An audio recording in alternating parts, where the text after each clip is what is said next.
director, Scotty's co-racer Adam. I'm Adam. Hello. Andy. Hello. Hi there. Yeah. So how's it going out there? I see that the last dot ended. Last dot ended. The winner went 108 miles-ish, a little over 108. His name was Eric Bowler. So I was happy. 3 people went to 100 or more. So that was nice. Cool. Yep. I know. And you're going to give the other two, they get a buckle as well? Yeah, if you go over 100 at this, you get a buckle. That's awesome. Yep. So Ed, you should have done that race. You might have won some money. No. I will never do one because I don't want to put a ton of effort in and have a DNF. I'll take a second or third place, but not a DNF. For hard.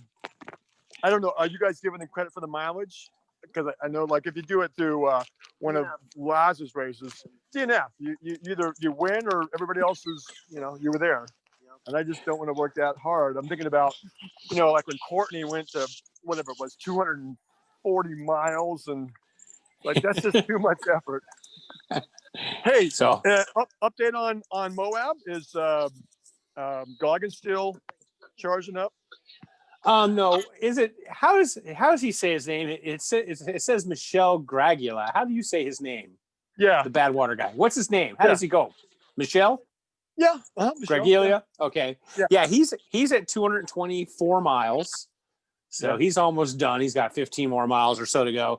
Goggins is at 205, so he's 20 miles behind now. So he's dropped back a bit, but he's still got plenty of time. So good for him. Yeah, he's in second solid. Isaac Wilson is third at 190.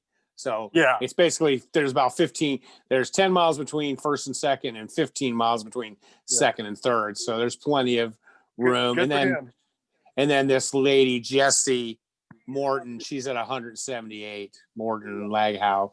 So 1, 2, 3, 4, 5, 6. So a woman's in seventh right now. So kind of cruising along. They're at 2 days, 6 hours. So they're at good for them. They're at 54 hours. I'm at let's see, 117.4, 121.6. I'm at 121.6. So but Angela, well, as I came in here, she was just heading out, but I've been sitting here for a little bit, so she's probably gotten a mile in since then. So I think I'm about 6-7 miles in front. And then I was concerned about this guy here because he's moving really strong, but he's like 40 miles behind me. He was the last dot guy and then jumped into the 40. Oh, okay. So I'm okay. So So there's the tote board and Diane's going for her 100. I know Andrea.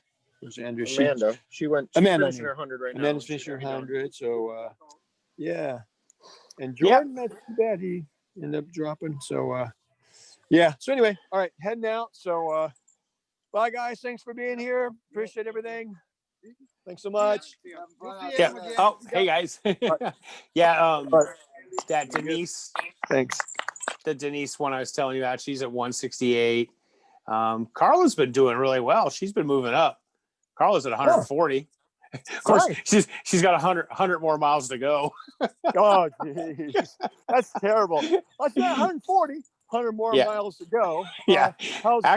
Catcher's right behind her. They're both at 140 basically. So are you saying that Carla's ahead of Catcher? Just by a half a mile. Oh, okay.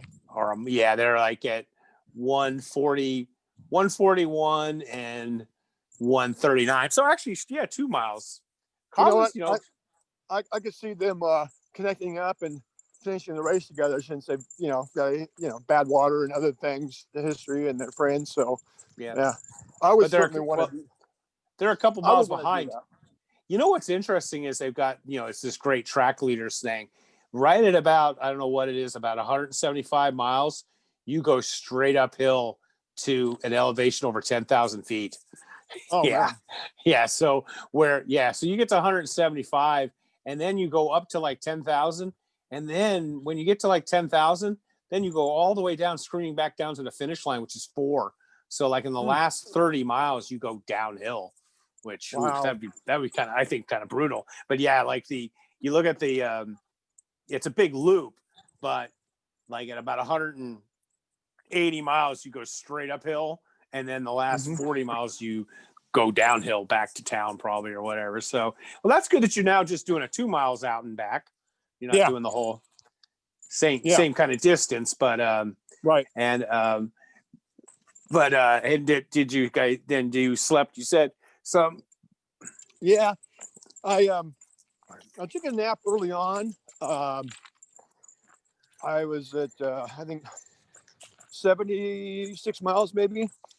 And, laid down for about 2 hours. I mean, well, I took a 2-hour break. You know how it is. By the time you get settled in, and then when you get back up, it takes 10, 15 minutes to get everything all back on and, shoes back on and get back, out there. So I probably had about hour and a half of sleep. So, and then I've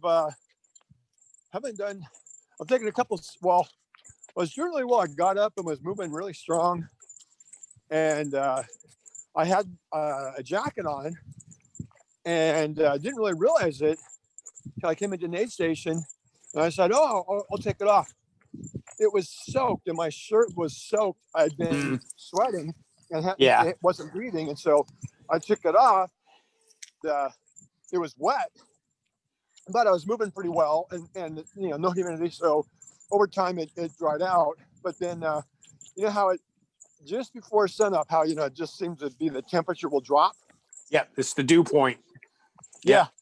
And so I was coming in to this aid station and I got really super sleepy, tired. And I slowed down. And man, the cold just hit me hard.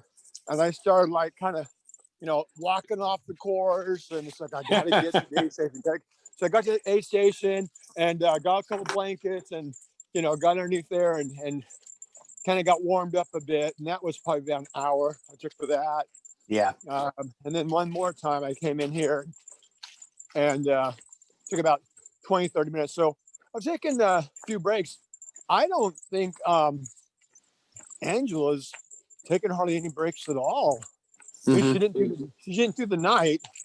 I don't know if she has recently, but she's doing pretty well. She's won a couple of races, so she's got some wins under her belt. But she's real nice. And right now we're probably moving about pretty much the same pace. I think she's probably about 7 miles behind me or so. So I'll keep an eye on her, but not I should be pretty safe at this point. But then again, look what happened, last weekend. I had 14 miles lead and second place, he just ran a smart race through the night and I was having trouble and won it by 2 miles. So you know what? It's not over till it's over. So well, the good thing is this is a 48 instead of a 72, right? Which is a big difference. Have you been having those bicycle people riding by throughout the race? Yeah, but they've been really good. Like when they come up behind, they'll say on your left because everybody kind of stays to the right. Oh, I just didn't. Hasn't been any issues. I didn't see them yesterday, and then I just was like, wow, you just had like 3 of them go ride by you. Yeah. 2 different groups. And so I was like, oh, yeah, because I mean, here in California, bike riders are a pain in the butt, but maybe they're nicer in the Midwest. It's really nice. They're like on your left. Yeah. Or one guy had a little bicycle bell. So they've been really good. Well, that's good. And so you're probably not a whole lot of people out there now, is there? We're down to, I think, 5. Yikes. There's Diane Durden. She's going for 100. And I think she did maybe 50 yesterday. So she'll be out pretty much all day and tonight, I guess. So she's still out here. Myself, Angela. And then let's see, Amanda finishing up. There was a woman, Beth, but I haven't seen her for a little bit. And then the guy who had been in the Dot. Yeah. Now he jumped into the 48, but he only has 80 miles. So even though he's moving well, makes sense. He had a really long break, and I've got 40 miles on him. So he really can't, if I even move at snail's pace, he can't really catch me. And and then there was this guy, Oscar.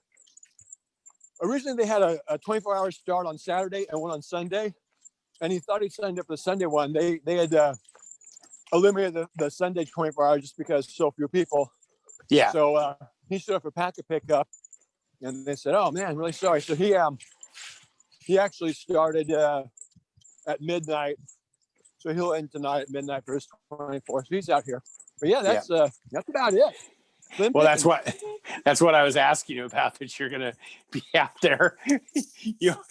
I know. Well, you want to get your mileage goal, I know, but I was almost gonna say you need to just talk to everybody and say, "Hey, how about we race till 6 tonight and then come back tomorrow morning and do a lap or something." Right. Like, let's not be out here all night. Well, you know what? Now I'm rethinking, because I was like, why did Scotty start at 6 a.m.? But you know what? That means it ends at 6 a.m. True. So, that's way better than ending at 6 p.m.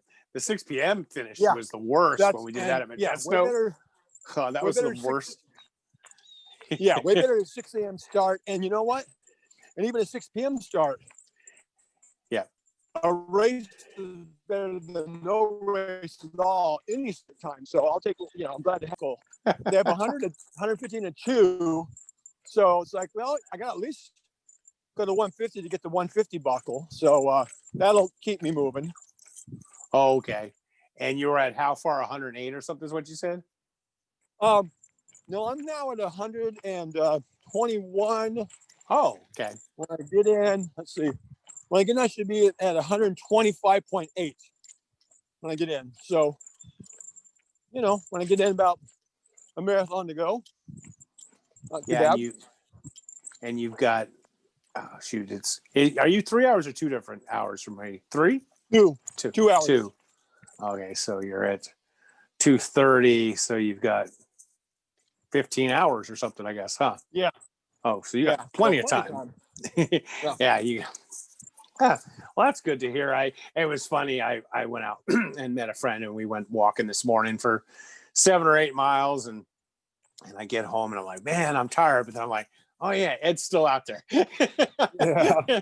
I'm like, gosh, I'm tired. I'm just getting sleepy. And I always feel bad. Like, it's always funny when you don't do a race. You're like, when you're doing a race, you're like, I don't think anything about just moving and keeping going. Right. But when I'm not doing a race, I get up in the morning and I just did like 2.5+ hours with her, my friend Vicky, and got back. In fact, it was wet and moist today here too. I came back and it was all wet. It was kind of, but with the temperatures are cooler, but kind of worked up a sweat. And then I got home and taking care of business. And part of me is like, I could get my headphones on and go for a walk and talk to Ed. But then I was like, but I just got done a couple hours ago. And then in my head, I'm like, yeah, but Ed is at hour 30 or whatever you're at. And it's just always funny because it's a totally different mentality. Like you say, the good news is it's only a 48 hours. So I don't have another whole day to go. I'm at 6 o'clock in the morning, I'm done. So I can see the light at the end of the tunnel. Oh yeah, that's kind of why I don't mind 48-hour races. 72, I mean, they don't count them officially for whatever reason. I think it's actually good. I think it's good. 3-day races kind of just suck. I just don't think it's not a good distance. Because I mean, like 6-day is nuts, but it has tradition. So it's kind of like, okay. But the 3-day just is kind of like, it's got the worst of everything, I think. It's like you can still go pretty fast, but you're out there for that extra day. It's not like a 6-day. It's just kind of this bastard sun or whatever. So yeah, I've only signed up for 72 hours twice, and I bailed on both of them because I get out there after the first day going, what was I thinking? What's that? Oh, go ahead, Ed. I didn't realize it until I went back and looked at my stats. So I've done 7 48-hour races, and every one of them that I've done, I have the course record for. Now, Yeah. I did 3 at Jackpot, but I set the course record at 220 and then did 210 and 203. So, and the only one I took second place was 203. So 203 miles in 48, second place. I think the guy ahead of me did one more loop than me, but it's all good. But so, I guess it's kind of a good event for me. Yeah. I mean, the only asterisk one is, the one at the 48-hour blue, and that's kind of a, don't like to think about that one. But other than that, so it's and next week another 48. So yeah. Well, I've told you the 48 is my race too, because for me, and it may have something to do with you too, but for me, how many miles you done? I'm gonna get at least 100. Nice. Good for you. Thanks, you too. All right, go ahead. Oh, but I mean, I've talked about that too, that the 48 is good for me because I don't run enough. So in a 24, people are always going to beat me. I just, there's no way because everyone's going to get to 100 and that'll be half a dozen guys. So I'm never going to get anywhere even in the top 10. But in a 48-hour race, people really have difficulty with sleeping and keeping moving because most of them can't walk. And so I've podium in like almost all the 48s I've run, 3 or 4 podiums so far. Yeah. But I know but the problem is if I go into a 72, guys can run, they can take 8 hours off and then they can come back and start running again. And I can't match speed. So the 48's that perfect mix of, can you keep moving and not sleep a lot? You can do well where, and the 72, kind of like how that guy ran you down. He's probably maybe a little bit better runner than you. And he just ran and he didn't do as many races as you. And so in a 72, he can people can catch you in the 72 and they're too fast in the 24. They can outrun you in the 24 and they can catch you in the 72. But that 48, it's just a nice sweet spot and it's a great race. I love the 48 hour. I think it's just, Kuros used to say that he didn't think an ultra started until after 24 hours. So yeah. And that's kind of true. I mean, 50 miles really isn't an ultra when, especially when you can do it in 5 hours. I mean, that's my marathon. I'm at mile 22 in 5 hours. So so it's kind of an interesting kind of good thing. So like I said, I did a 72 up there at that Gilroy course, the Deja Rendezvous, and that was terrible. Well, because I went up there. When did they have a 72 hour? How did I miss that? I don't know where you were. It was a couple years ago, and well, what sucked is they didn't really have much of a turnout, and then what they did, like the day or two before the race, I mean, they only had maybe 12 people in the 72, but then they're like, oh, well, we're going to have a 5-mile trail course. And so like of the 12 of us, like only like 3 or 4 of us actually did the 2-mile paved loop. So I'm out there in a 72-hour race all by myself, which was just like completely ridiculous. And then so everybody else went up into the hills. Well, the problem with the hill, so then I'm on the course with like 3 people. And then what happened was I right from the start, I've told you this before, right from the start, I just didn't feel well. I was doing like 17, 18-minute miles. I even took a break at like mile 15 for like an hour. And the race started at 6 at night, which was another crappy thing. And so what ended up happening was I got to like 20 miles and I thought, you know what? I don't feel good. It's supposed to start raining. You know what? I feel good enough. I can drive home. And I drove home and I got home like at 4 a.m. and I slept the whole day. Like something was really wrong with me. That's good. Nice work. Thank you. Yeah. So something was really wrong with me. And so it ended up, I went home and then of course the next day it rained. And so all the people who went and did the dirt course were slipping and sliding. Yeah. It was September. Geez. It was February of 2015. David, nice work. I don't know what you were doing that weekend. It was February. It was February 28th of 2015. I don't know. I have to look at the race show. Oh, it's funny. Diane was telling me, Ed, you know what popped up in my Facebook feeds today? She said, when we did the Josh Retreat 100, you were first male, I was first female. It's 5 years ago today. It's like, wow, that's really cool. So this is probably one of my favorite views of this whole course. So over there, you know, cornfields and some silos, you know, typical Midwestern. But over here, you can see I don't know if you can see it on video, but there's all the trees with the color changing over there in the distance. And then there's this beautiful green hill and then a beautiful, gorgeous home up on the hilltop. It's like, wow.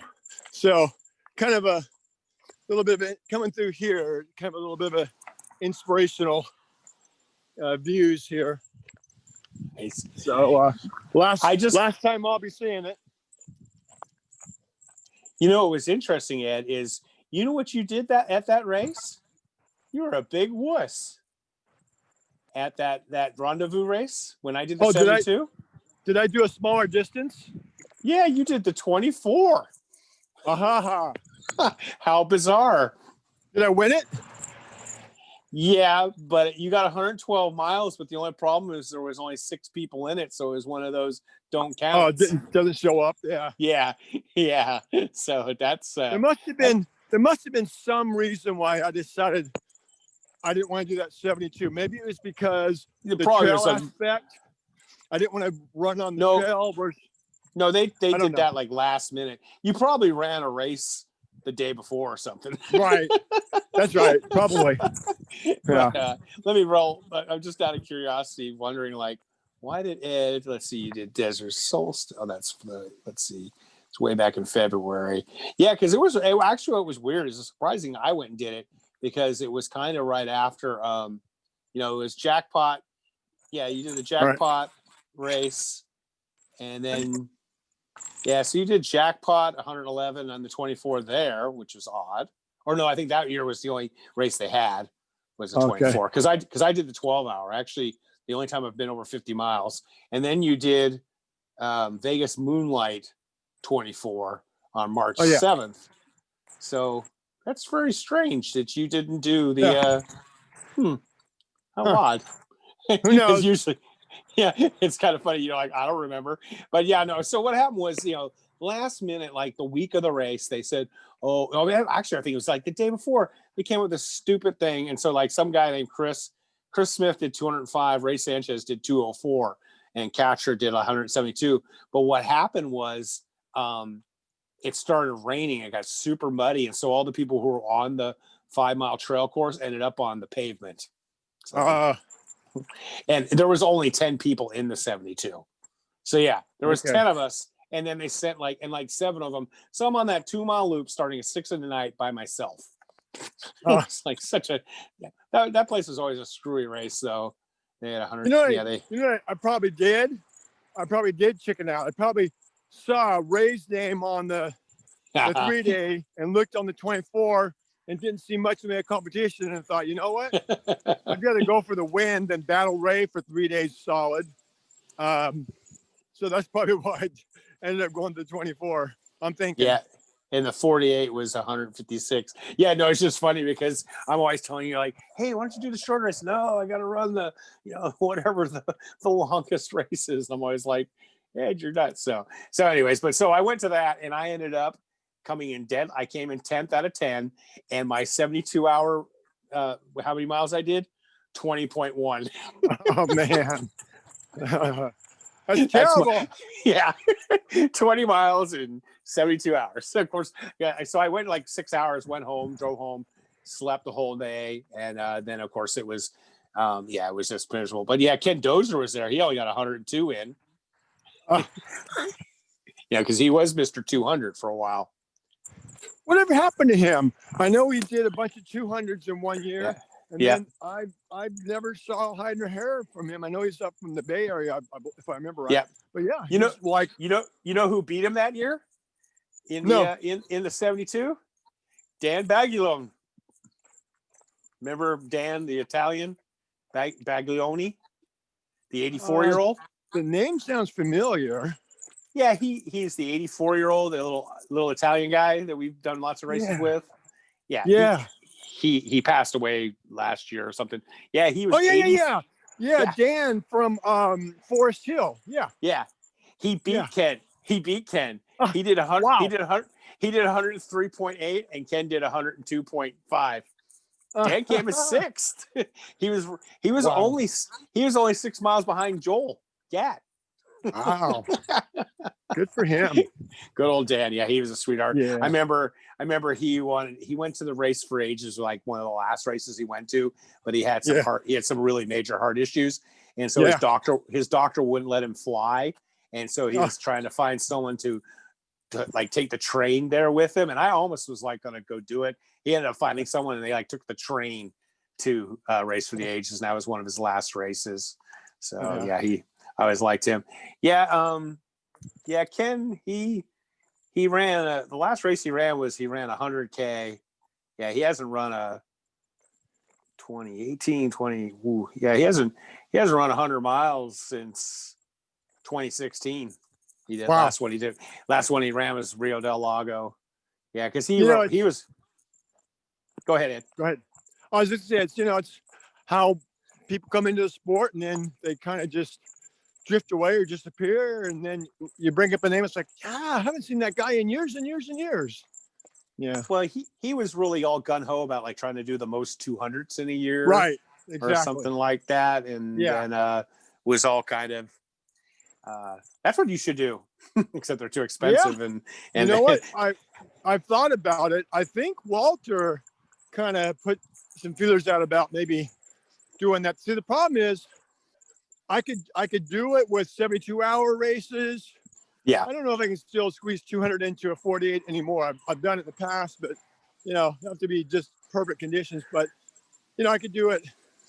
72-hour, or even Born to Run, the 4-day race they have, and 6-day races. But you also it seems to me, if you're going to claim the record for the most 200s, you kind of need to do those 4 mountain 200s that are so popular. Otherwise, it's like, well, really?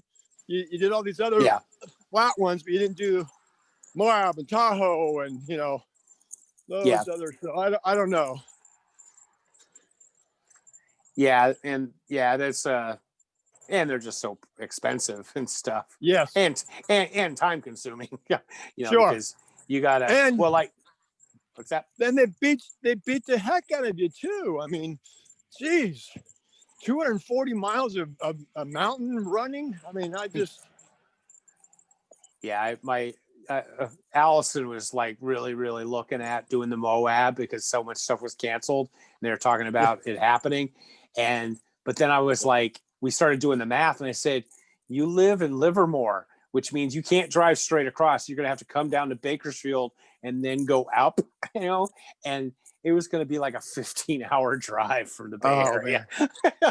If you don't fly, flying doesn't help that much because it's like you're out in the middle of nowhere. So it's that's definitely difficulty. So but you're just going to be out there for so much more time. It's just like, wow. Like I said, there's just, I guess we didn't see as many bikes yesterday because it was evening. Okay. Yeah, probably.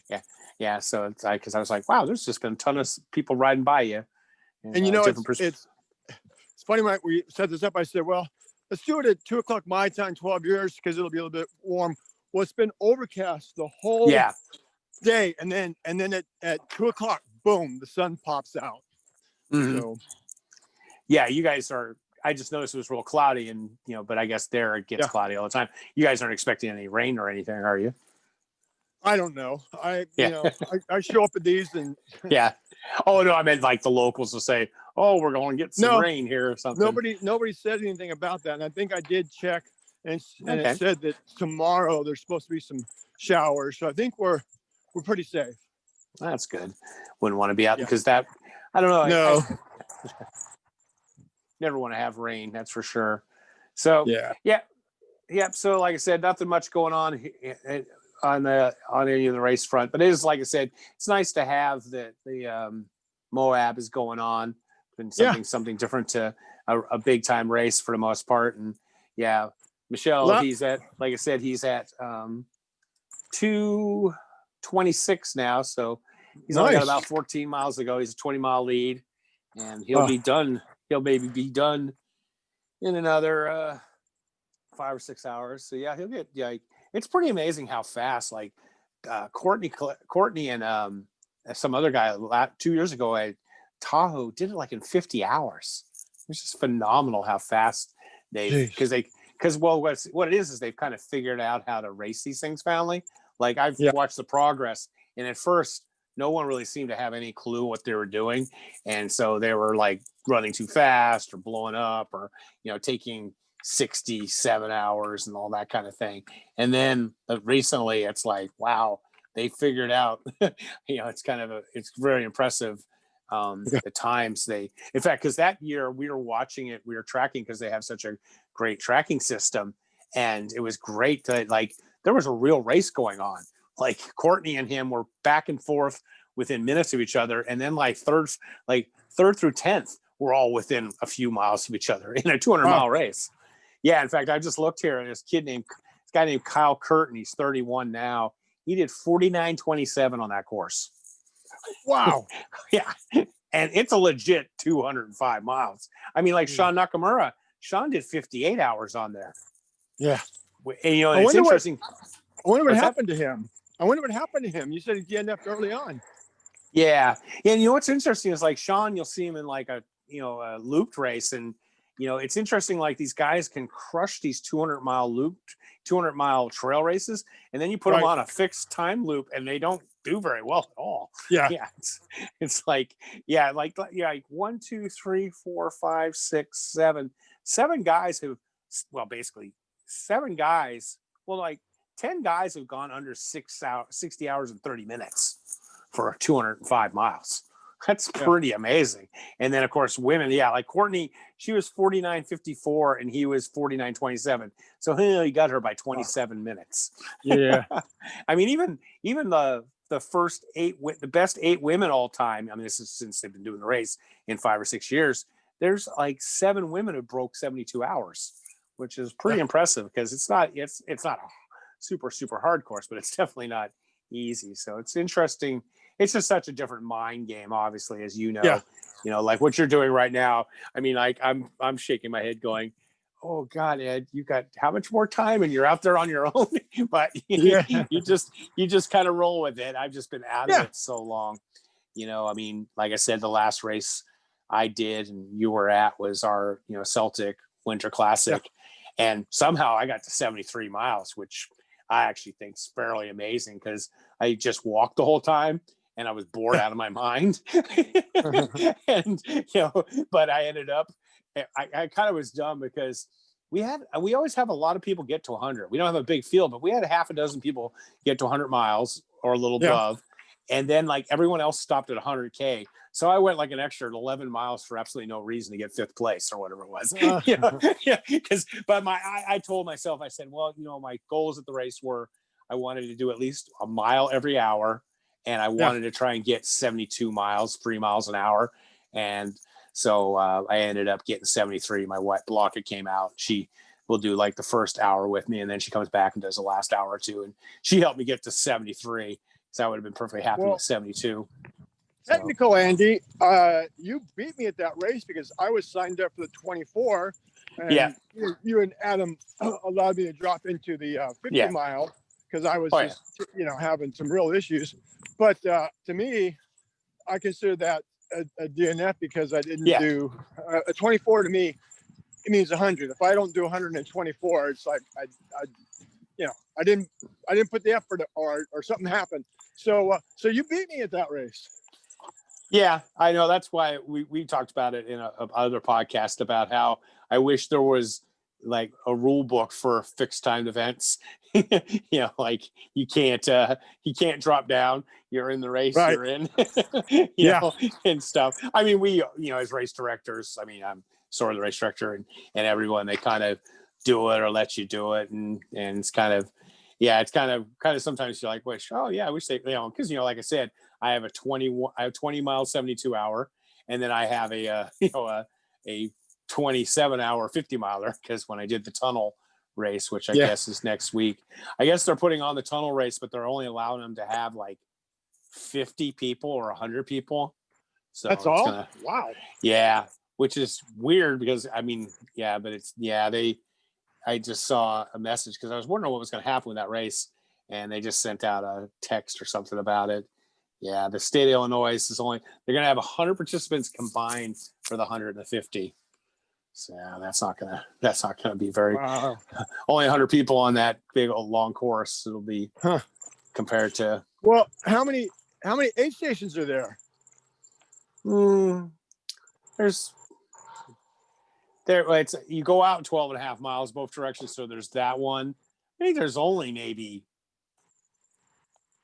2 on each side, maybe 3 on each side. Maybe there's 6 altogether. Yeah, you but don't really need it. so they're gonna have more. Well, maybe not more, but almost as many volunteer and crew as they will runners. Well, you'll have 3 on each side because you go past it twice. So Okay. so if you have 6 total aid stations at least. Yeah, so 6 times 5, 6. Yeah, you probably have 30 or 40 people working the aid stations. And you're gonna have like 40 people working the race and 100 people running the race, which is unfortunate, but that's coming up. It's not until November 14th, so see how that works. But yeah, it's kind of the thing that's been going on, and I guess you don't really know. Here's our new turn. I see. Oh yeah. Let me see here. Well, I got you on here. I'm gonna pull up your next race, so you and I can both learn about it. All right, good. I was talking since I know you don't know much about it, probably. Yeah. Well, I got informed by Gene Brooker, the guy who lent me his car. He's done it before. He said, "Oh, it's a nice little race. It's pavement. It has kind of some little roller hills on it, which is nice to just kind of break it up." And so I'm wondering what the 48-hour course record is. Just have that in the back of my head. Yeah, I'm looking at. There's a whole bunch of pictures, and it looks like a nice, pretty southern park. Kind of probably like your Southern Discomfort race. Yeah. Looks kind of similar. Looks very similar to that. Oh, I see. Yeah, it does have a little roller there. I see this one little lady. But yeah, you're running around like a lake and green, and they really liked it. They really like this older lady. She said like all the photos. So it's US certified and sanctioned. Oh, wow. It's just a fraction over a mile. It's 1.00203 miles. Okay. Yeah. So runners will circle the paved and lit path as many times as they can. Well, the chips. So yeah. It's a mile loop, and it looks like a pretty nice loop from all the photos. October 19th, 20th. Yeah. 26 miles from downtown Birmingham. Oh, so you're in Alabama, huh? Yeah. Yeah. Actually looks like a pretty nice little race. How much is the entry fee? No, it's only $200. They should fly over. Yeah. Why not? Yeah. Well, I mean, if the COVID thing wasn't going on, I would definitely be interested in coming. But like I said, I mean, it's kind of dumb, but not getting on a plane and going, because I've heard this race was on my radar in the past. So can't get close. Total elevation gain for the race is only 12 to 15 feet. Wow. Yeah. Oh, for each mile. Yeah. Yeah. Okay. Yeah. So your 100 miles is 1,500 feet. Yeah. It's nothing. It's a 90-acre park with baseball fields and soccer fields. Some trails are shaded, pleasant running. So yeah, it definitely looks like, and it looks like they have a relay on it. So schedule, pick up. Try to see, when do you start? I guess you start. Friday. Yeah, you start at Friday. Yeah. Yeah. It's a 9 o'clock. It's a 9 o'clock start, which is good. All right, makes sense. Yeah, but then the other races will start on Saturday. So, and then let's see if we go up here. I'm not sure on the results. Results are always weird on this website. Let me see how they, how they post them sometimes. Yeah, I guess they've. Okay, last year. It might be I wonder if it's the first year they're doing a 48 there. Or might be. Nope. No, I know Cactus Rose. It's the first year they're doing 150. So never mind. No, they had a 48 last year. Like I said, sometimes when you click on it, it doesn't show. So yeah, the last year the guy went 157 miles. Okay. Yeah. Well, that's decent. Yeah, the course record's 163 Okay. Oh, in that's doable. in 2017, and then 157, 154, 149, Okay. 139 are the like the first five, and then the women's 48 is 147 from last year. So yeah, Okay. there's 146, 144. So it's pretty decent times on there. Yeah. So that's the that's your race there. Let me see. How many here. people are signed up for it? Yeah, that's what I was going to now. Let's see, the 48. Of course, they never put numbers on these things. You know, on this ultra sign up. Yeah. 12,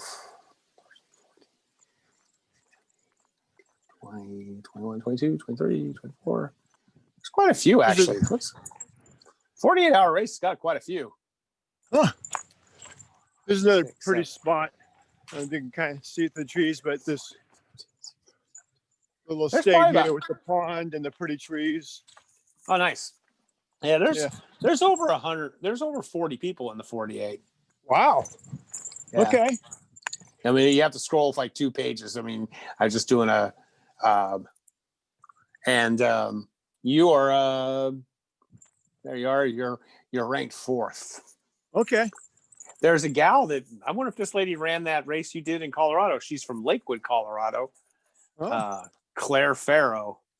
She's listed on here. She hasn't done too many races though. But yeah, you're let's see. Claire is a youngster. She's only 26 years old. She's done javelina and she's done javelina in 22:32. Nice. Wow. That's So fast.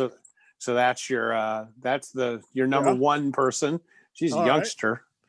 Right. And then the next person is Jean Hofschultz. She's did the Jackalope in Texas this year in 136 miles.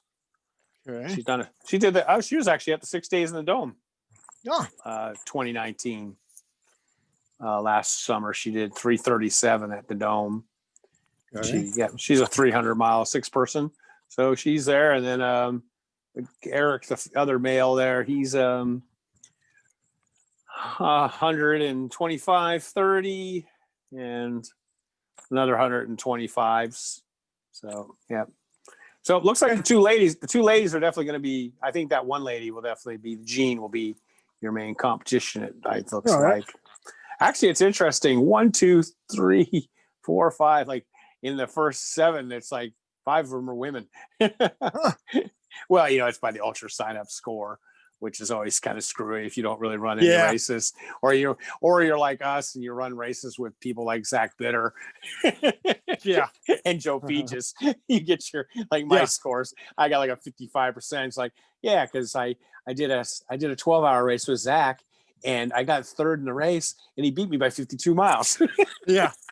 Well, what's fun? All the Desert Solstice races I've done with Zach, I beat him every time. Now, the reality is he stopped at 100 miles and he did it in like under 12 hours or 12 hours. Yeah. And it was a 24-hour race. So, I went over 100. So technically on the 24. So that could be kind of my, it's not accurate, but I could say, I beat Zach.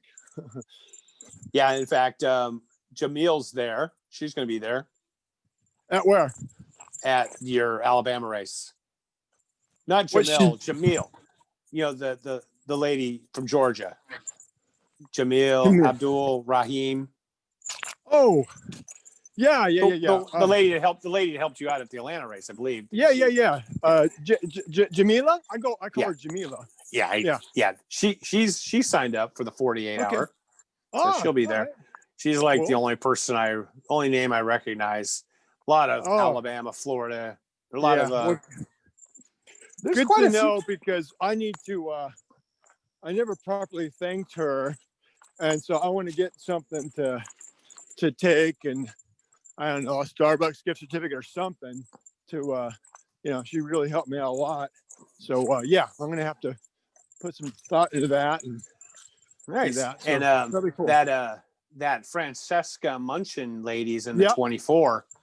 Yeah, because she good Pretty good good. for you. Yeah. Because she Yeah. won the Vol State or came first women, or I think she Wow. won. She beat Bob. Yeah, she beat At Bob. Vol Yeah, State. yeah. So you're good thing she's in the 24. Yeah. I was talking with Diane. She did the HOTS, which is kind of the counterpart to Yes. Ball State, and she got to, I think, 274 miles out of, what is it, 350. Mhm. But yeah, so she was telling me a little bit about that. It sounds interesting. And then my buddy Tommy Lanetta, he got into Ball State for next year, Yeah. and so he's gonna do it screwed, but he's looking forward to that. So he was concerned because he scheduled, was scheduled to be on my Bellwater crew this year, and so he would be his next year as well. And he's like, "Oh man, Ed, I don't know about being able to do both of them." And I said, "Well, tell me, you got to do Ball State. Jeez, Yeah. you may not get that opportunity." He said, "No. He said, I don't want to mess you up. He Mhm. said, "I'm thinking I might pass on." I said, "Tommy, if you don't do Ball State, I'm kicking you off the team." So Yeah. you're doing it. Yeah. Yeah. I actually put in for the wait list on the HOTS one just because you don't have to pay. And they actually sent me an invite, but it's so far in the future and it's like $450. And I think if I'm going to spend my money, I'm way better off going and doing like the race you're going to next week, Endless Mile.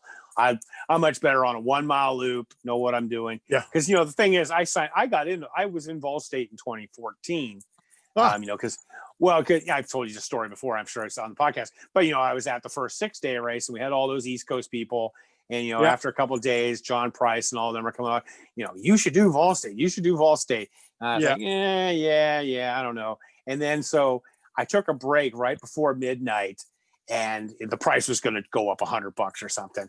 So I'm like laying in my tent, freezing, and I signed up for Vol State. And because I was gonna save, it's like, and then it was only like $220 or something. And that's when you could get in easier. Yeah. Oh yeah. So I signed up on. Yeah. I mean, it was open entry, and I just signed up to save $100 or whatever. And so I sign up, and then of course, Joe puts on the 6 days at the Dome, and they were so close to each other. There was no way I was going to do both, and I didn't have the money to do both. And so I remember Laz originally was going to give me a refund or something. He never did give me a refund. I remember writing like, "Oh yeah, I'll give you," and then like I wrote him later, and it was like, chirp. So I donated a couple $100 to that race, and I never did get any money or a rollover or anything. In fact, when I went to do Race for the Ages, I go, "You remember when you were going to give me some credit? Could you give me some credit for Race the Ages?" And it was like chirp. So but then like then I started learning more about it, and I realized like, I went to Tennessee in September and thought I was going to die. So to actually, run the race in July in Tennessee, I mean, it's just going to be a sweaty, hot mess. And the other problem with doing Ball State is you don't know when it's going to end. Yeah. You get 10 days. So like you fly there, and if you go, and the only thing that it's not the thing about screwed division, the only way that they don't really delineate in divisions, it's just screwed means you didn't drive the car to the starting line. Yeah.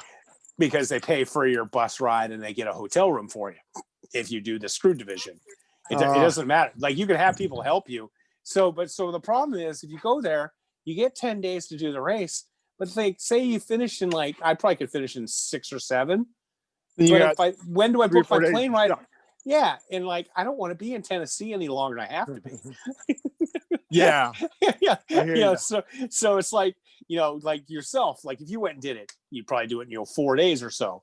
Well, when do you book the ticket for the 5th day and then something goes wrong or, So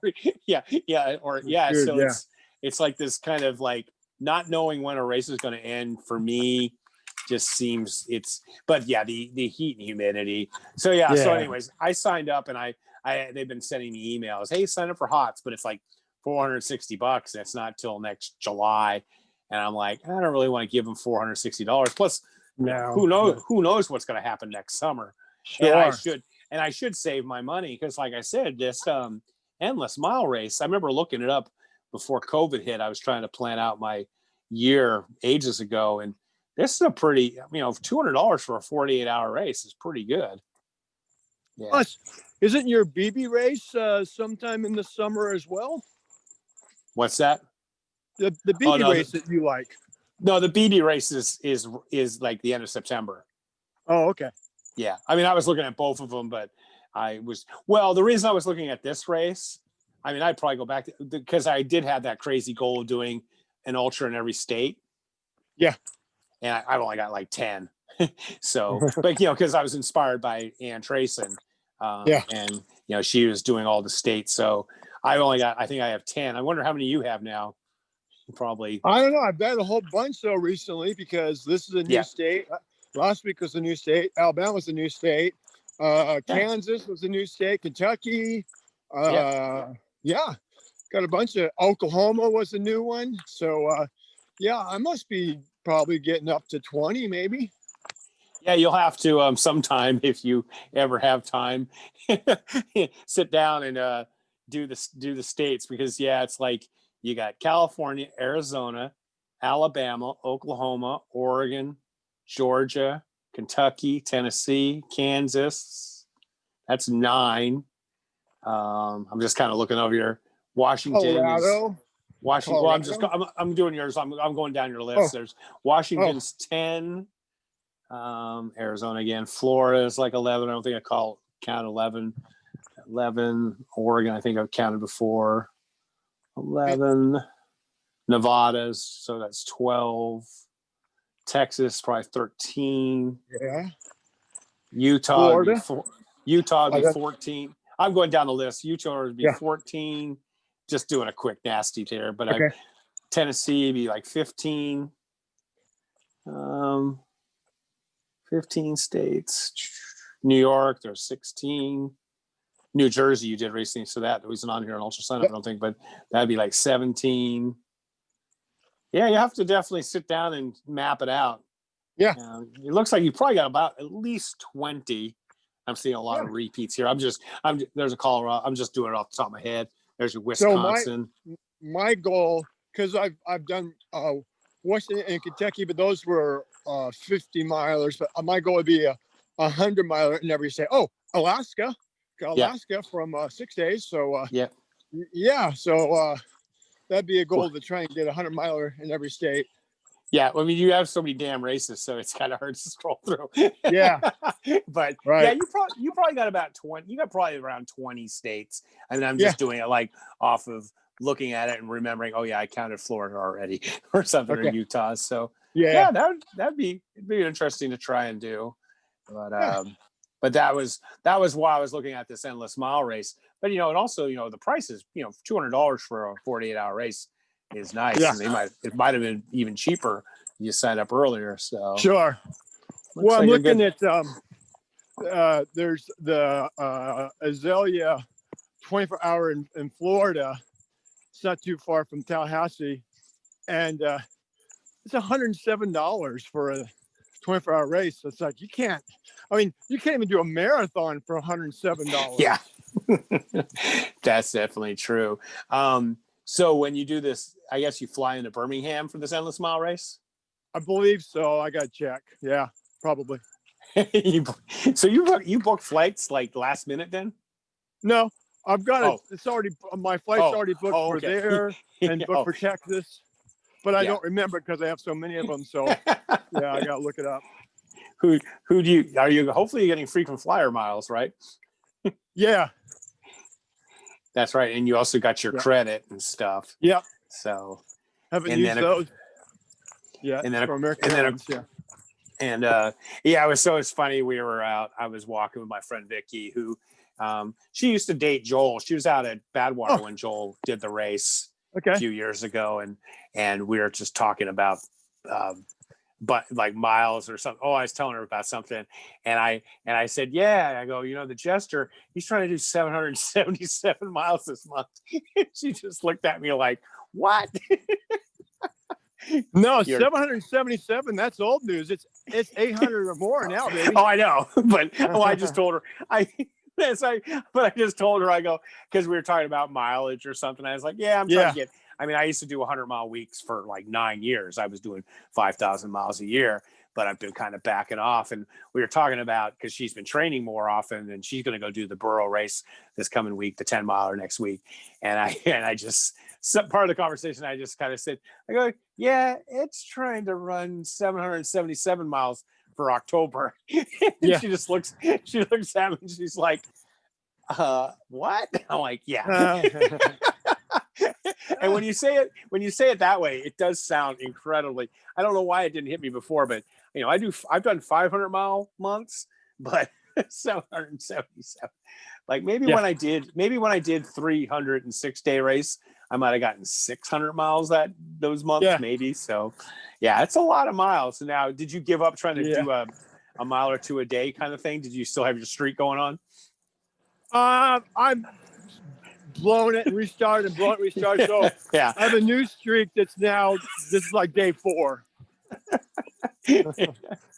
Well, It started on Friday, so it was this maybe day 3, maybe. Yeah, no, it was just crazy. But I mean, that's like I've talked to you about it before when we've talked about, the book and stuff, in fact, that's one of the reasons why Goggins has done so well, is because he sells books. And I've always told you, it's like, you've got to like tone down your resume, because like I said, it's just mind-boggling. I mean, like, I don't know why, until this morning when I was talking to Vicky, maybe it was because I was talking to a sane person. Yeah. And she's not, and compared to, and that's why I was telling her, I go, and you're not really sane, because you're out there, doing boot camps and all this stuff. It's like, I told her like today, she was kicking my ass on these hills and stuff. And I said to myself, I go, I got to realize, a kind of a compliment to her. I go, I got to realize, like, I'm 57 years old and I'm chasing these 30-year-old women up and down hills, but the girls I'm hiking with aren't normal. I think they're normal, because in my world they are, but they're like, they're out hiking and doing Whitney in the Grand Canyon and, doing this, that, and the other thing. And so, but then I started thinking about it. I told her, I said, yeah, if we lined up all the girls in Bakersfield and we did them in like in an hour race, you and my friends maybe come in the top 2/3. You might be C students in an hour race, but we make it a 2-hour race, and you guys are all A students, because you guys are really good endurance athletes first, the normal population. It was kind of like, but so like, she's even like not completely, completely normal. She's probably laughing if she heard this, but I started thinking about it, and I was like, but when I started saying to her, as soon as the words came out of my mouth to her, I went, I sound nuts. Well, it is all about perspective, because, back where we are, people do a lot of hundreds, so it's not unusual for someone to have 20, 30 hundreds, and I mean, my 191's a bit on the high end, but so out here they have so few to where everybody's just done a handful. So if you were to add up, and then there's people out here who've never done 100. So if you were to add up all the hundreds in this race, I've probably done more myself than all of the others added up, just because there's so few options, and it's not, it's not, I don't know, I wouldn't say we have pressure on California, but it's just so common that we just do so many of them. Oh yeah. Well, no, that's exactly like what it basically is, I mean, I often tell this story, but when my Bakersfield Distance Project was really going strong, I had 30, 40 people training with us, and we were running marathons and trying to get to Boston and doing all these things. And we were at Surf City one time. We all went down the night before, stayed at hotels. And so we were taking like the hotel shuttle to the starting line, and, we're sitting there, and across from us were like 4 or 5 people from the Orange County area. You could tell they were from locals kind of. And they're all talking about Boston and everything. And I said to my athletes, I said, look at those people. I go, do they look any different than you? And they're like, no, they weren't like skinny Kenyan looking people or whatever. They were just, ordinary middle-class Orange County residents. I said, but they're all talking about Boston. They're not any better runners than you. It's just where they live. that's the expectation. Yeah. Like you live in Orange County, people go, "Oh, you run marathons. Have you run Boston?" Right. If you live in Bakersfield, you say you run marathons. They go, "Son, do we need to take you to the mental ward?" Yeah. Like, "Oh, you run." Yeah. So it's just a different mindset. Just like Sure. I joke about McFarland. They won 8 or 9 state titles. It's terrible that I don't remember how many, but I used to always joke at McFarland, like at Woodward Park, a good time. Like if you're a really good runner, you break 17. And like when I coached at Bakersfield High for 3 years, I never got a kid under 17, which kind of sucks. And we have 2,000 students in the school. McFarland has 600, and their entire varsity squad, they'll get all 7 guys under 17 every year. Wow. Like in Bakersfield, we'll have like a cross country team of 7 kids. Bakersfield maybe only have, the entire town has 16 schools. There may only be 10 kids getting under 17, where McFarland, the entire team gets under 17.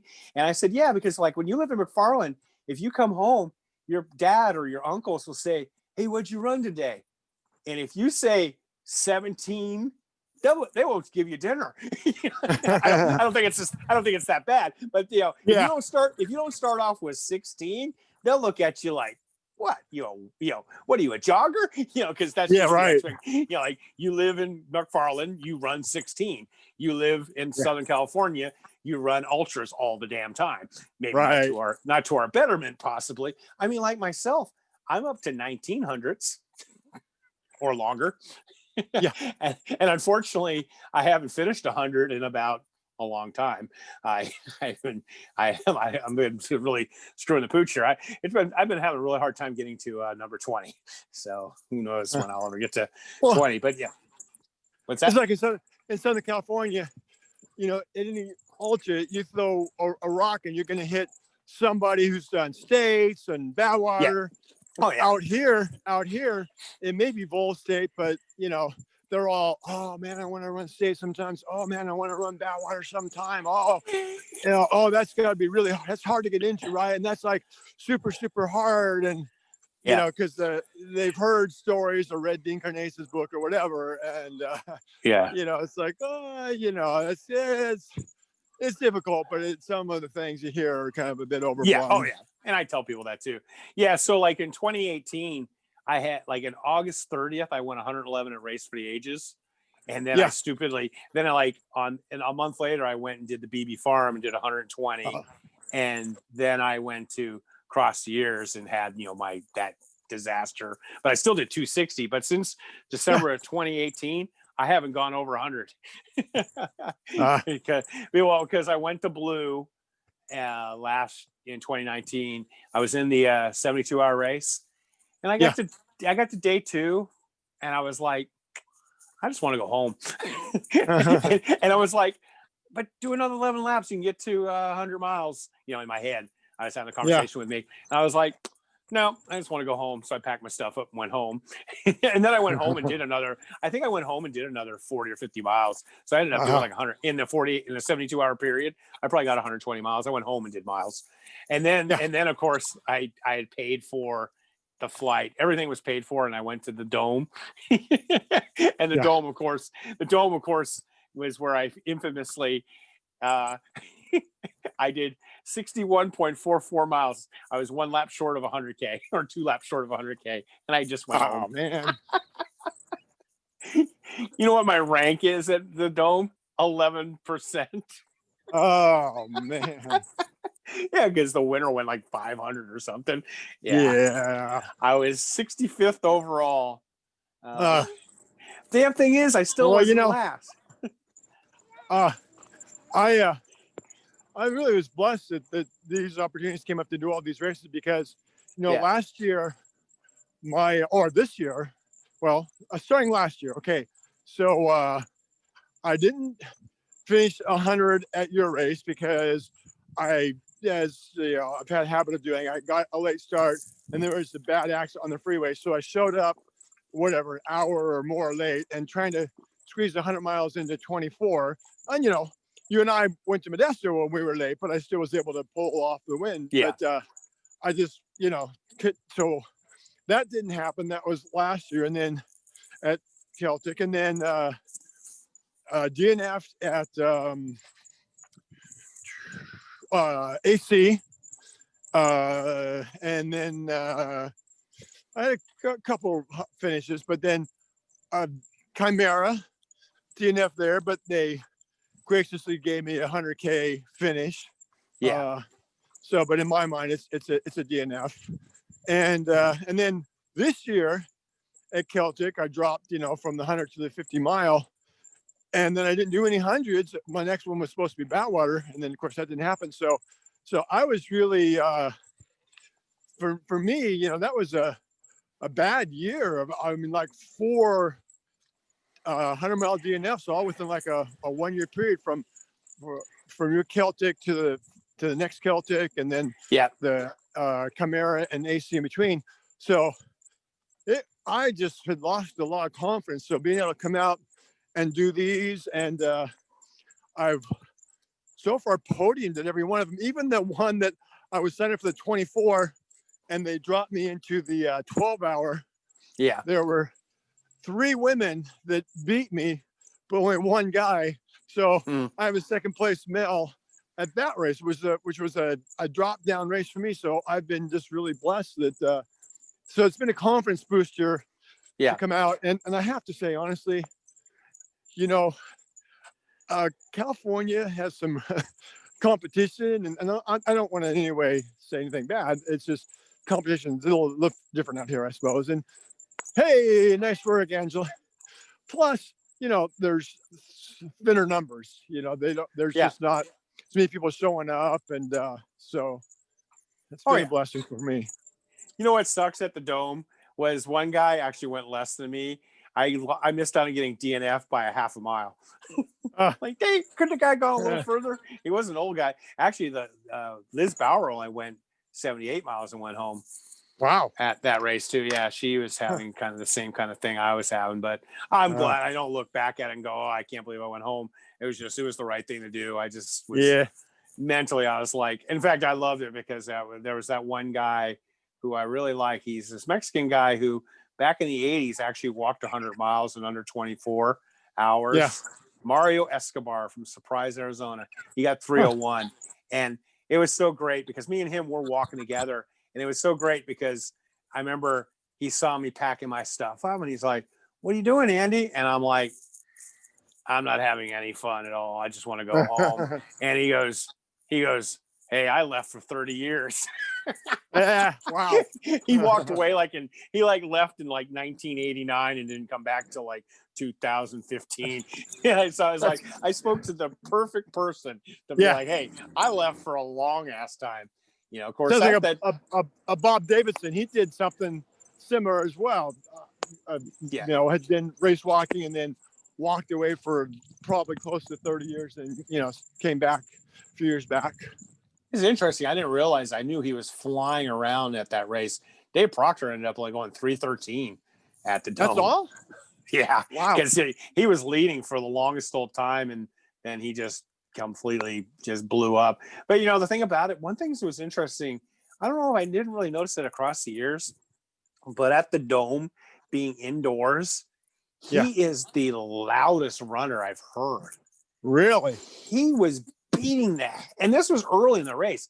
Like everyone else, sounded like a runner, but you could hear him coming from like half a lap away. It was like, wow, he's so loud. I mean, I didn't notice that across the years, but at the Dome, he was, it's just like, how does this guy, it seemed like he was so heavy on his feet. But yeah, that was an impressive race. Like I said, I didn't really pay attention once I left because, Joe Feegis went 5:32 and Bob went 5:30.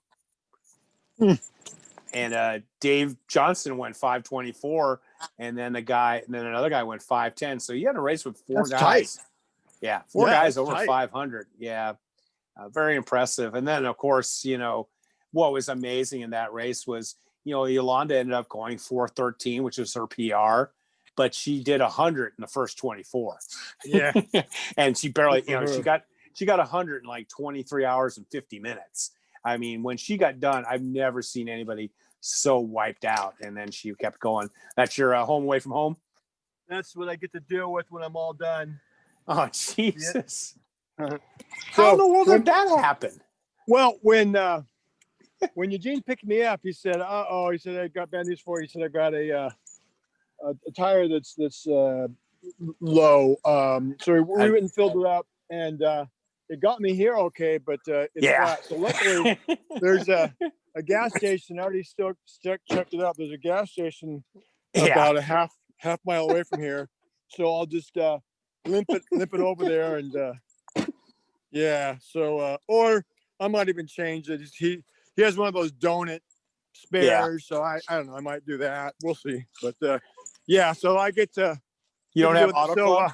You don't have Auto Club? I do have Auto Club, but yeah, I can change the tire. That's no big deal. So it's Eugene Bruckert. So EB. I don't know what the 232 stands for, but EB for Eugene Nice. Bruckert. Yeah. So Where was that? I was at some race where we had something similar like that. Well, I've had I've had cars, flat tires or won't start. But of course, the classic one was the year you did. No, you didn't do it. I think it was the following year at Western States when I had a car die underneath me. oh no, Just completely died. Yeah. Well, we had athletes, Alice and I had athletes in 2017, I think, or whatever. And we Yeah. were driving her old. She had this Lexus that was kind of old, and I was driving to Green Gate, which is mile 75. Yeah. And it's at 2 a.m. It's super windy roads. There's no cell service, and I got about 5 miles from it, and the engine just blew up. Oh man. And here, she's expecting me there, and Yeah. what I did was I knew anybody who was on that road was heading to the aid station. So I just stood in the middle of the road and flagged down the next person who drove by. Hey, you're taking me.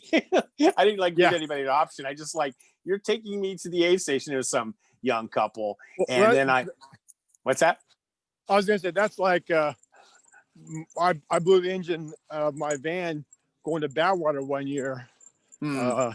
Yeah, that's not good. Yeah. So I ended up I get to the the aid station, and that's the one where you have to hike down miles to a mile or two down to the aid station. So it's quite a walk. In fact, that was the year you did the race. Your wife showed up and I was heading back out, and I was like, Ed has already come through. They didn't get there in time. So I saved her having to do with all this much hiking. But so anyways, I get there, and then I'm like, look, oh, there you are. Oh, you're at the. Yeah. So getting there. Yeah. So I'm at 125.8, I believe. So okay.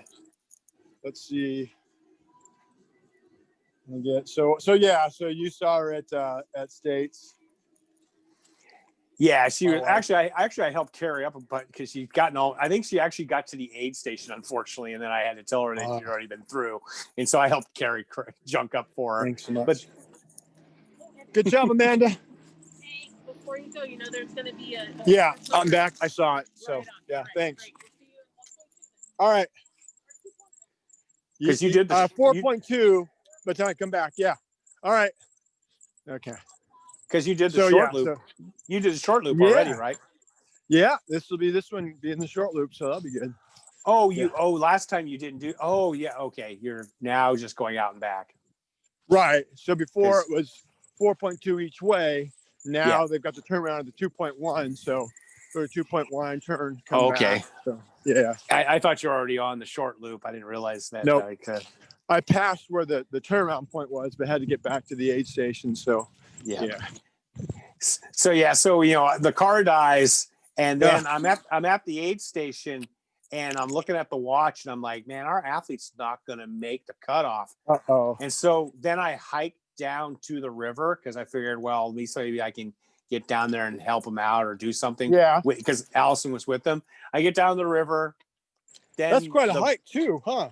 Oh yeah, and I get down there, and then the horn blows. So now he's missed the cutoff, and so the people are like, hey, if you want to ride across the river, we'll put you in the raft and take you across. So I got to do the raft ride, and so I go do the raft ride, And the worst thing is, so I get over there, and then maybe 15, 20 minutes, here's Allison and our athlete walking towards me. And now I'm like, okay, well, what do we do with our athlete? Because he's here. And thankfully, what's his name? The original Western States guy, Gordy came in with him or whatever. Gordy's there. So we got a ride for our athlete, but then I had to tell Allison, oh, and by the way, your car's on the side of the road and the engine blew. Oh, geez. Yeah. So it's like, our athlete is dropping out, and he dropped out for no reason. He was just going too slow. Allison kept playing, like, yeah, he could have finished, but he would just like get into aid stations and goof around, and he just wouldn't light a fire under him, basically. So it just sucked. So, so it's like our athlete's not finishing, and now we're hiking up that big ass hill to the car. it was probably like the worst 4 or 5 miles of my life. I mean, she was okay about it. What'd you do with the car? Well, there's no cell service around there. So we hike up to the road. Some kids gave us a ride to the car, which is a few miles away. And then what sucked is, like, if you went up on top of this hill, we could get cell service. So we got AAA to come get us at least. But we ended up scrapping the car. She ended up just leaving it up there, and they sold it for parts or something. Wow. but just that is an expensive state. And she wasn't running it, she was crewing it. So that's oh man. Well, that was our first big year of coaching. That was 2017, and we were coaching, and we were up there. We had an athlete. Coaching. Okay. Yeah, we had an athlete who was, the guy had us come out there and do the race with him. So, but yeah, I mean, the car was a beater, but it just was nothing worse than telling your friend, oh yeah, and your car's dead on the side of the road, and the engine blew up, which it had always been giving us problems. So anyways, so you're headed out. Are you been eating enough? I feel bad when I'm talking to you when you're in an aid station, you may not grab enough food, especially you got to go back out for another hour. Oh, I didn't know that was not. How long has it been not showing? Oh, I could hear you. It just wasn't showing you. It just went off a few minutes ago. I'm eating. Okay. So you still got your lead then, and just keep rolling along. As I came in, Angela was heading out, so I probably have about 7.5 miles on her. So yeah. All right. And it's 3:30. So you guys got plenty of time. So what's the new goal then? Well, mileage wise, at least 150. I need 25 to do that, but I'm thinking maybe 165, 170. I don't know. We'll see as I get going how I'm feeling, and I'd like to be able to kind of go through the night and see, because this is a new race, so whatever if I win, but whatever distance I do, that's a new course record. So I'd like to, get it up to 160, 170. So it's not going to get, if someone's going to go after it, they're going to have to, earn it. I don't want to make it too easy. Okay. Sounds like a plan. So yeah. Oh my gosh. Let me see here. I've been messing around with my YouTube channel and stuff. It's just so frustrating. So anyways, well, I guess I'll let you go, and hopefully things will go along, and maybe I'll send you a note if you can always send me a text if later on, if you need some miles and I'm up and around. But I don't know the other things. There's some people since there won't be hardly anybody out here, we're down to 5 people, and I'm sure most of them will end up, going to sleep. So it'll get real lonely. That's maybe the good thing of only having the 2.1 out and back.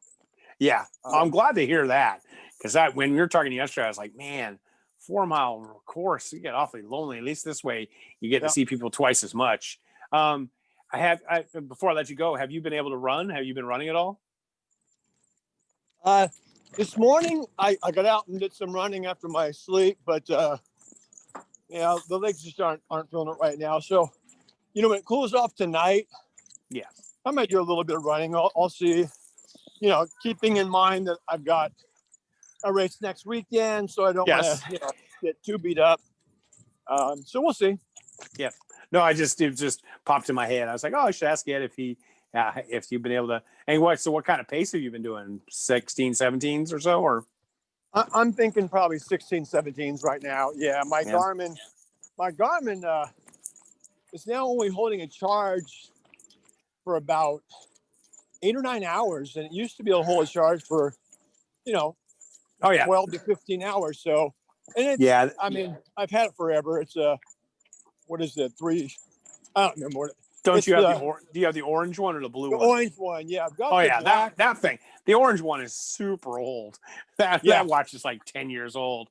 Right. Yeah, I mean, I went from the orange to like the blue to the orange to the black, and now I've been using the 340, 325 or something. It's pretty good. They all have better life. You need to get the Kuros ones that have the 60-hour battery. The Kuros, the COROS. Oh, I'm not familiar with that. Okay. Yeah, it's funny because it sounds like Kuros, but it isn't. Yeah, it's COROS. I think quite a few ultra runners are starting to use them because they have a lot better battery life. And another person you need to write them and say. But I think like Sally McRae, I think uses them, and a number of the people, a lot of people have been switching over to them. But they've not familiar with it. Kind of been brand loyal to Garmin for quite a while. But hey, why not? I can give it a shot. Contact them, and I mean, if they'll give me a free watch, what the heck? Yeah, they've really been able to get their the battery life going. I mean, I haven't used one. Yeah, Camille uses them. And it's accurate because I know at one point Garmin, when they came out with the Phoenix, you could set it for 50 hours, but it would only ping like once every 10 seconds, and the accuracy was terrible. Yeah. It's it works legitimately. They've just figured it out. And I mean, the Garmin's gotten better. Like my new Garmin, I think I did the 24-hour race, and it kind of stayed. Yeah. Camille runs for him, Hayden Hawks, Tim Tolfelson, Magna Boulay, Sally McRae, our buddy from Southern California, Dominic Grossman, and Sage Kennedy. It's another one of their people running. These are all big name runners. They're gonna go. Who you're what? You're the Jester? Nah, we don't. We got some big names. We don't need you. Ian Sharman and Zach Bitter, and yeah. So tons and tons of people are using them. That's for sure. So, like I said, just in terms of, because I was always amazed that you were somehow able to keep your watches alive. So, actually, the one we were talking about the other day, Desiree Linden, she wears it. She's doing that 100 mile a day, all the way up to. So she's going to do 491 by the end of the year. So, well, they don't have much of a road team. None of these other people I've ever even heard of. So you could be on their road team. Yeah. So, anyways, and then they have Alpine. But I mean, I'm just talking about them because I know that they made it where they've got their battery life a lot better than some of the Garmin's. But I've been using Garmin for so long that, and what I do now is like I have two Garmin's, and I gave up trying to record like 50-mile or 100-mile races on one watch for the most part. Playing with the stupid batteries and everything. A lot of times now we'll just do a half marathon and then swap out and do a half marathon with the other watch and go back and forth or something. Because what happened to me one time when I was at the endurance challenge one year, I was trying to do the whole 100 miles on the watch. Yeah. Like you and Yolanda sometimes can do. So I had it all the way to mile 75. I'm in mile 75. We got the chargers. I hand it to my pacer and to just hold for a second. And she trips and falls. No. and kind of cracks my watch, but it's still working. So no, that was at mile 50. So she trips on a curb and falls. Here I'm at 50 miles, and my pacer, brand new, she's excited and didn't pay attention. She trips and kind of cracks the phone. Well, anyway, so it's still working. We get to mile 75. I put the charger on, we go out of the aid station, that famous, church aid station. Yep. Out there in the middle of nowhere. And then I like flashed my headlamp on it and it shut off. And I'm like, no. what? And so then I turned it back on. The problem is Garmin lost everything, the whole 75 miles. I was like, oh. And after that, I was and that was a long time ago. But ever since then, I'm always like, I'd rather just get whatever I get than like just completely lose. So I don't try it. Yeah. Because after I had that happen to me, I was so demoralized. Like, Sure. God, I just spent 17 hours keeping this stupid watch alive, and then it died on me. I was like, no. Of course, I guess. Well, you are on Strava now, so you actually can upload your stuff.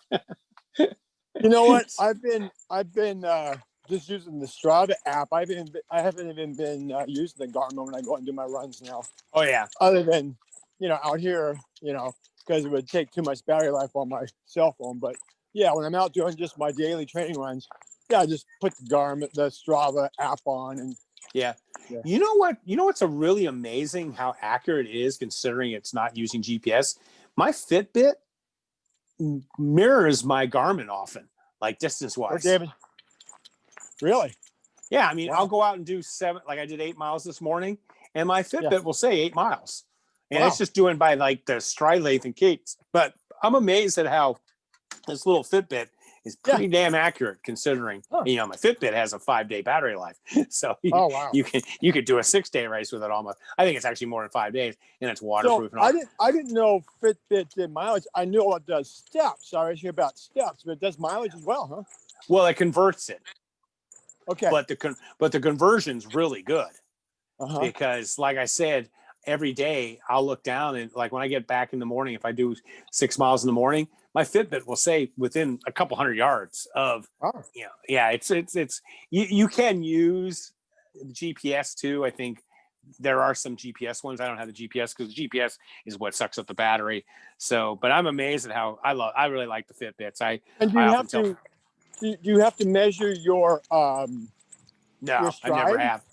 It does it on it. It does it. I mean, I guess you could, but it will have you like maybe do some walking and figure it out. But I think I don't know how it does, but it's really pretty accurate. And usually with stuff like that, I just kind of leave it alone. I figure it may be wrong, but it's consistently wrong. Close enough. It's like why sit there monkeying with it because you can endlessly. It's kind of like trying to tune a guitar or something. You can eventually just drive yourself insane. But I really like the Fitbits. I'm always trying to get athletes to get them because it tracks my sleep, my heart rate, so many things that it does really well. And it's funny because I'll have people come up to me and say, "Oh, Andy, I'm trying to do this. I'm trying to get in shape, blah, blah, blah." And I'll say to them, I go, "Well, first thing you need to do is you need to get a Fitbit." And then the thing that always drives me nuts is then they'll say, "Oh, I have one." And as soon as they say that, you know what I do? I'm like, I don't need to talk to you anymore then, because if you own a Fitbit and it's not on your wrist, you're not serious. I mean, I'll have someone talk to me for a half an hour and then I'll say, well, first thing you need to do is get a Fitbit. So we actually know how much you're walking, how much you're sleeping, your pulse and all that. Cause like the heart rate is really good on these things. It's just on your wrist. It's on your wrist, but the heart rate is very accurate. And then they'll go. That's interesting because I know some people who have the new Garmin that has the wrist heart rate, and they said it's terrible.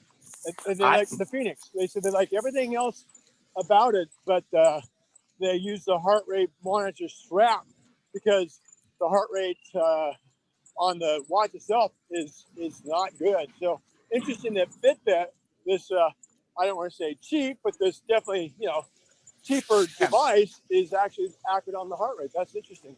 I have pretty good luck with the Garmin too, because the Garmin chest straps for me were terrible. Like I used to use the Garmin's and it would say 88 all the time. And the only thing that's worse than not being accurate is like completely wrong. So like you'd be like running up a hill and it would say 88. And that would drive me insane. But I use the Garmin on my wrist too, and it's pretty accurate. I don't have the Phoenix. The problem is the Phoenix is a piece of crap. Don't buy the Phoenix. The Phoenix is a piece of junk. You got to buy like I have this Garmin 245 or something. Yeah, the Phoenix is all cute and fancy looking, and that's why it's a piece of crap. I've never talked to anybody that likes their Phoenix. Oh, okay.